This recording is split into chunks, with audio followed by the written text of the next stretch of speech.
આગામી 15 મનપાની ચૂંટણીને લઈ ભાજપે સેન્સ પ્રક્રિયાનો આરંભ કર્યો છે। આજે સુરત, રાજકોટ અને વડોદરા સહિતના શહેરોમાં સેન્સ લેવામાં આવી રહી છે, જેથી ચૂંટણી લડવા ઇચ્છુક નેતાઓ દાવેદારી કરવા આવી રહ્યા છે। સુરત મહાનગરપાલિકાની આગામી ચૂંટણીનો શંખનાદ ફૂંકાઈ ચૂક્યો છે। ભારતીય જનતા પાર્ટી દ્વારા ઉમેદવારોની પસંદગી માટે આજથી વિધિવત રીતે સેન્સ લેવાની પ્રક્રિયા હાથ ધરવામાં આવી છે।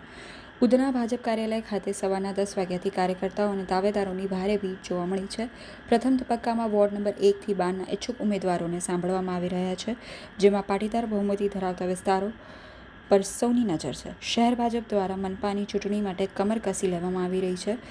ઉધના સ્થિત ભાજપ કાર્યાલય ખાતે 4 અલગ અલગ જૂથોમાં નિરીક્ષકોની વ્યવસ્થા કરવામાં આવી છે। કુલ 12 નિરીક્ષકો સુરત આવી પહોંચ્યા હતા, જેઓ દરેક વોર્ડના કાર્યકર્તાઓ સાથે રૂબરૂ મુલાકાત કરી છે। ભાજપ પ્રમુખ પરેશ પટેલે જણાવ્યું હતું કે પક્ષમાં લોકશાહી ઢબે પ્રક્રિયા ચાલી રહી છે અને દરેક નાનામાં નાના કાર્યકર્તાને પોતાની વાત રજૂ કરવાની તક આપવામાં આવી રહી છે।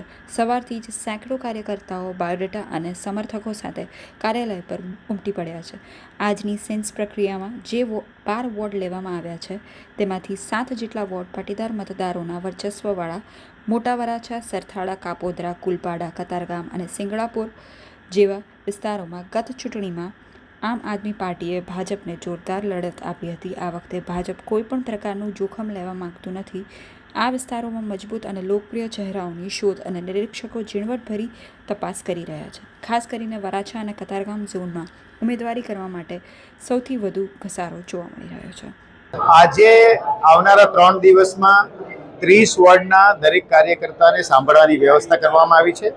આજે પહેલા દિવસે 12 વોર્ડની ટોટલ 4 ટીમ, દરેક ટીમમાં 3 સભ્યો છે અને સવારે 10 વાગ્યાથી રાત્રે 10 વાગ્યા સુધી દરેક કાર્યકર્તા પોતાની વાત રજૂ કરી શકે એની વ્યવસ્થા સુરત મહાનગરે કરી છે।